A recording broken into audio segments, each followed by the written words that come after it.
Welcome to only IAS. स्वागत है आप सभी लोगों का प्रीलिम बूस्टर न्यूज डिस्कशन में।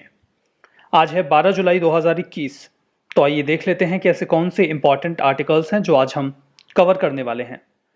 उसके पहले ये जानकारी है प्रारंभ 2 के बारे में। ये कोर्स आज से स्टार्ट हो चुका है।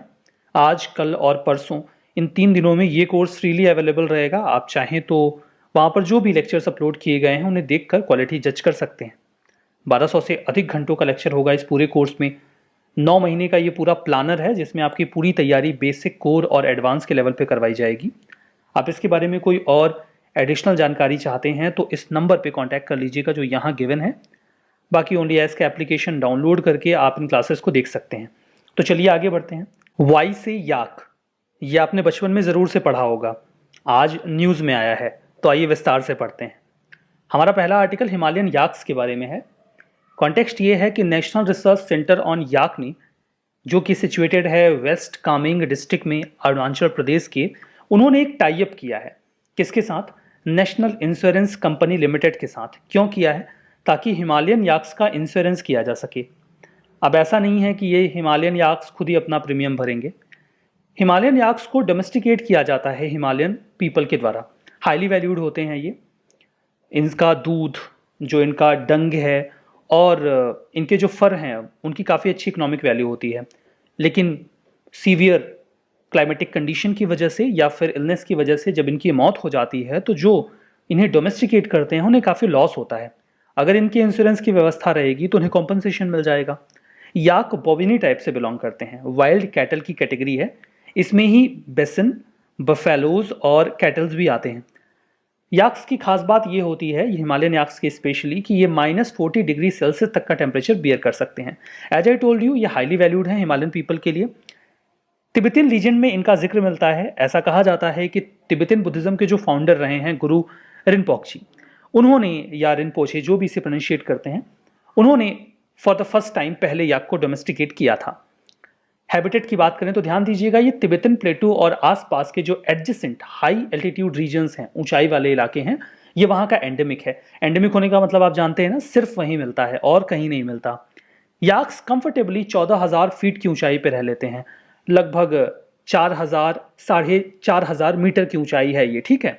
कई बार खाना ढूंढते हुए ये 20,000 फीट की ऊंचाई तक चले जाते हैं। लेकिन ऐसा नहीं होता कि 12,000 फीट के नीचे आए, बिकॉज उसके नीचे का जो टेम्परेचर होता है ये इनके लिए फेवरेबल नहीं होता। इंडिया में याक कहाँ मिलेंगे आपको? इंडिया में मिल जाएंगे अरुणाचल प्रदेश में, सिक्किम में, उत्तराखंड में, हिमाचल प्रदेश में और जम्मू एंड कश्मीर में। टोटल याक पॉपुलेशन इंडिया में 58,000 के आसपास है। IUCN रेड लिस्ट में इनका स्टेटस वल्नरेबल है। साइट्स के अपेंडिक्स 1 में है और Indian wildlife protection act of 1972 के शेड्यूल 1 में है। So that was all about Himalayan yak. हमारा next article India industrial land bank के बारे में है। हाल फिलहाल में ये काफ़ी ज़्यादा पॉपुलर हो रहा है। ज्योग्राफिकल इंफॉर्मेशन सिस्टम से बेस्ड एक पोर्टल है। समझिए, एक पर्सन है ए, ये एक इंडस्ट्री लगाना चाहते हैं। अब इन्हें समझ में नहीं आ रहा कि ये इंडस्ट्री कहाँ लगाएं कि वो फेवरेबल हो, इनको ज़्यादा फायदा हो, नुकसान ना हो। मुंबई में, दिल्ली में, कलकत्ता में, पुणे में, बेंगलोर में, कहाँ? सबसे अच्छा ऑप्शन ये है कि ये सिंपली GIS बेस्ड जो पोर्टल है इंडिया इंडस्ट्रियल लैंड बैंक का, वहां चले जाएं। उस पोर्टल पे कहां कहां लैंड अवेलेबल है जहां पर कोई कंपनी, कोई फैक्ट्री स्टैब्लिश की जा सकती है, उसका पूरा डेटा इनको मिल जाएगा। सिर्फ इतना ही नहीं, इनको और भी डेटा मिलेगा। लाइक वहां पर रेलवे या एयरपोर्ट की कनेक्टिविटी कैसी है, बिजली पानी की व्यवस्था कैसी है, कौन कौन सा रॉ मटेरियल है जो वहां पर अवेलेबल है, कौन कौन सा इंफ्रा अवेलेबल है, ये सारी जानकारी उन्हें इसी पोर्टल पे मिल जाएगी। फर्दर कई सारे ऐसे इंडस्ट्रियल कॉरिडोर्स होते हैं जहां पर अगर आप इंडस्ट्री स्टैब्लिश करते हैं तो गवर्नमेंट कई तरीके के इंसेंटिव्स देती है। लाइक पानी और बिजली के जो भी वैल्यूज होती हैं उनमें छूट दे दी जाती है, टैक्स आपसे कम लिया जाता है। तो किस रीजन में ऐसी ऐसी छूट मिल रही है, इसकी भी जानकारी आपको मिल जाएगी। मतलब पर्सन ए इस GIS बेस्ड पोर्टल जो कि इंडिया इंडस्ट्रियल लैंड बैंक का है, वहां पर जानकर सारी जानकारी एक बार में इन वन गो इकट्ठा कर सकता है। इसके बाद भी अगर ए को समझ में नहीं आ रहा है कि उसे फैक्ट्री कहां लगानी है, तो वास्तव में ए को फैक्ट्री लगानी नहीं है, उसे बस लोगों को परेशान करना है ये पूछ के कि फैक्ट्री कहां लगा लूं मैं। तो कुल मिला के आप समझ गए कि ये इंडिया इंडस्ट्रियल लैंड बैंक है क्या। ये वन स्टॉप रिपोजिटरी है सभी प्रकार के इंडस्ट्रियल इंफ्रा रिलेटेड इंफॉर्मेशन के लिए। ये एक डिसीजन सपोर्ट सिस्टम की तरह वर्क करता है, मतलब आपको हेल्प करेगा कि आप किस जगह पे अपना पैसा इन्वेस्ट करें। लगभग 4,000 इंडस्ट्रियल पार्क को मैप करके इसका डेटा यहाँ पे फीड कर दिया गया है, जो 5.5 लाख हेक्टेयर का पूरा एरिया कवर करता है। उम्मीद यह है कि दिसंबर 2021 तक हम पूरे इंडिया को मैप करके इसका डेटा यहाँ डाल देंगे। Department for promotion of industry and internal trade इसे एडमिनिस्टर करता है। हमारा नेक्स्ट आर्टिकल लिम्फेटिक फाइलेरियासिस के बारे में है। महाराष्ट्र की सरकार ने अभी प्लान किया है कि वो एक ड्रग एडमिनिस्ट्रेशन ड्राइव स्टार्ट करेंगे। कोशिश ये होगी कि लिम्फेटिक फाइलेरियासिस को एलिमिनेट किया जाए। इस प्रकार से कोविड-19 के सेकेंड वेव के आने के बाद महाराष्ट्र पहला ऐसा राज्य होगा जो इस एक्टिविटी को रिज्यूम कर रहा है। ध्यान दीजिएगा कि लिम्फेटिक फाइलेरियासिस, इसे आम बोलचाल की भाषा में हाथी पांव भी कहा जाता है, क्योंकि पैर काफी ज्यादा सूज जाता है और आपको देखकर ऐसा लगेगा, रिजेंबल करता है हाथी पांव जैसा। दैट्स वाई ये नाम दे दिया गया है। इसे ग्लोबली नेग्लेक्टेड ट्रॉपिकल डिसीज की कैटेगरी में रखा गया है, मतलब शुरुआत से ही इस पर बहुत ज्यादा ध्यान नहीं दिया गया। It is a kind of parasitic disease. जो पैरासाइट्स होते हैं माइक्रोस्कोपिक थ्रेड लाइक वॉर्म्स होते हैं, रेसे की तरह वो पैरासाइट्स होते हैं, जिन्हें आप वुकरेरिया बोनक्रॉफ्टी कह सकते हैं। 90% केसेस में यही कॉज करते हैं हाथी पांव को या फिर लिम्फेटिक फाइलेरियासिस को। जो एडल्ट वॉर्म होता है वो ह्यूमन लिम्फ सिस्टम में ही रहता है, केवल वहीं रहता है। ह्यूमन लिम्फ सिस्टम क्या है? देखिए, बॉडी में जैसे हमारा पूरा नर्वस सिस्टम होता है जिसमें ब्लड फ्लो करता है, वैसे हमारी बॉडी में एक पूरा लिम्फ सिस्टम होता है। मे बी आप इसके बारे में ना जानते हो। ये जो लिम्फ होता है, या आप इसे लिम्फेटिक वेसल बोल सकते हैं, जिसमें ये लिम्फ फ्लो करता है। तो जो लिम्फ फ्लो करता है लिम्फेटिक वेसल्स में, उसमें वाटर होता है, मिनरल्स होते हैं और बड़ी संख्या में व्हाइट ब्लड सेल्स यानी कि WBCs होते हैं। ये जो लिम्फ सिस्टम होता है ये हमारे बॉडी के फ्लूइड बैलेंस को मेंटेन करता है और इन्फेक्शन से लड़ने में भी हमारी मदद करता है। लेकिन ये जो लिम्फेटिक फाइलेरियासिस के पैरासाइट्स हैं वो इसी को हिट करते हैं। ट्रांसमिशन की बात करें तो ये जो पैरासाइट्स हैं ये एक पर्सन से दूसरे पर्सन तक पहुंच सकते हैं मॉस्किटोज के माध्यम से, और दुनिया भर में ये परमानेंट डिसेबिलिटी का एक बड़ा कॉज है। National programme for elimination of lymphatic filariasis, देखिए गोल इसका, इस प्रोग्राम का ये था कि हमें 2015 तक इसे खत्म करना है। फिर बाद में इसे एक्सटेंड करके 2021 तक कर दिया गया। इसमें बेसिकली 2 स्ट्रेटजीज हैं जिसमें हम ड्रग को लोगों तक पहुंचाते हैं। पहले में देखिए एक एंटी फिलेरिया ड्रग दिया जाता है, जो भी एलिजिबल पॉपुलेशन उन्हें साल में एक बार ये दवा दे दी जाती है। दूसरा प्रोसेस ये होता है कि उसमें 2 दवाएं या 3 दवाओं का कॉम्बिनेशन दिया जाता है।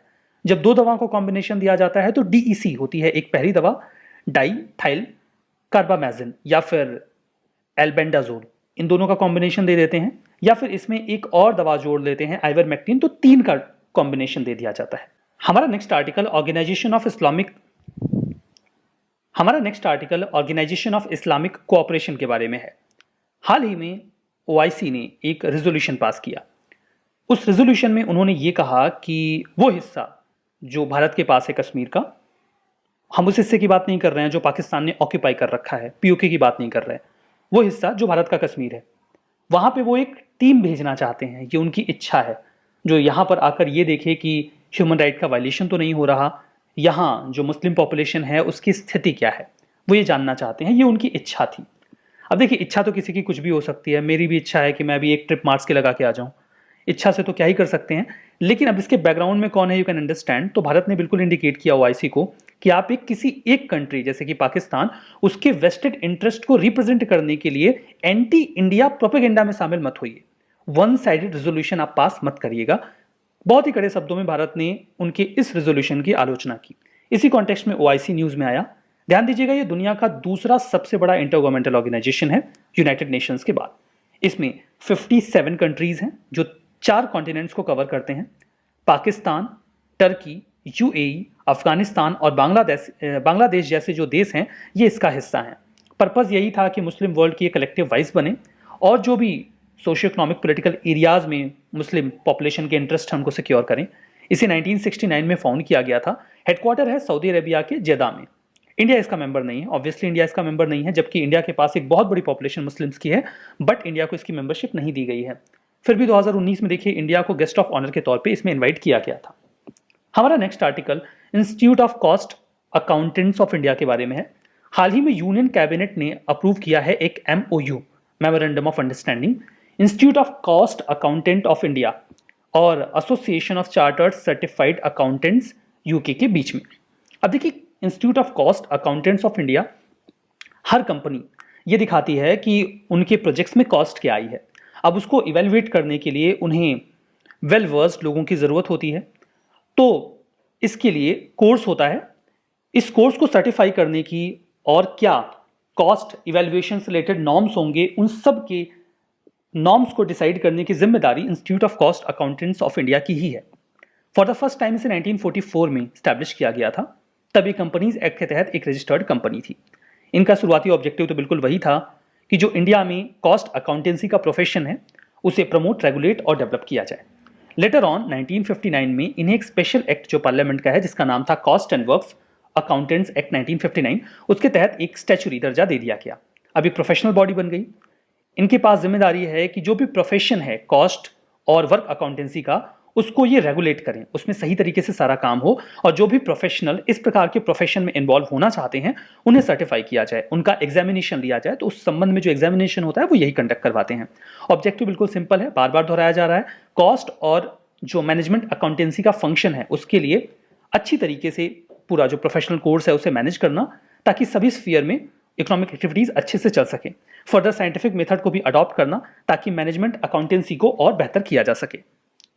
हमारा नेक्स्ट आर्टिकल मदुरई मल्ली के बारे में है। ज्योग्राफिकल इंडिकेशन सर्टिफाइड ये एक फ्लावर है। हाल ही में इसका कंसाइनमेंट, इसके साथ साथ कुछ और भी फ्लावर्स का कंसाइनमेंट यूएसए, दुबई और तमिलनाडु गया, तो न्यूज में आया। जैस्मिन फ्लावर होते हैं एक्चुअली में मदुरई मल्ली। काफी नोन है ये अपने पावरफुल, मिस्टीरियसली अट्रैक्टिव और सेडक्टिव फ्रेग्रेंस के लिए। मदुरई मल्ली, ये मदुरई जो नाम है ये प्रोविंस है तमिलनाडु का, उसी पे इसका नाम है। काफी पुराना फ्लावर है, ट्रेडिशनल फ्लावर है, यूज होता रहा है। इसका बोटेनिकल नेम जैस्मिनियम है। काफी अच्छी खुशबू होती है इसकी। इसका आइडियल सीजन ग्रो करने का होता है वार्म समर या फिर bright sunny days. Soil requirement में आप इसे सैंडी लोमी सॉइल में या फिर क्लेई सॉइल में भी उगा सकते हैं। 2013 में इसे जीआई टैग दिया गया था। जीआई टैग मिलने का मतलब होता है कि ये चीज इस जगह की बहुत स्पेशल है, वो अपनी क्वालिटी के लिए जानी जाती है, तो फिर उसके एक्सपोर्ट में डेफिनेटली ग्रोथ आती है, इसीलिए जीआई टैग दिया भी जाता है।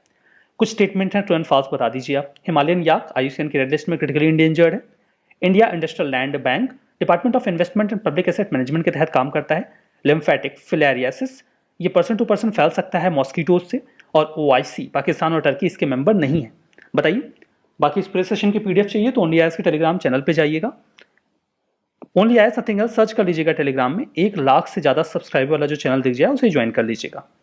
सारे पीडीएफ वहीं मिलते हैं और कोई तरीका नहीं है अवेल करने का, तो वहाँ आपका होना ज़रूरी है। आज के इस सेशन में बस इतना ही है। बहुत बहुत धन्यवाद।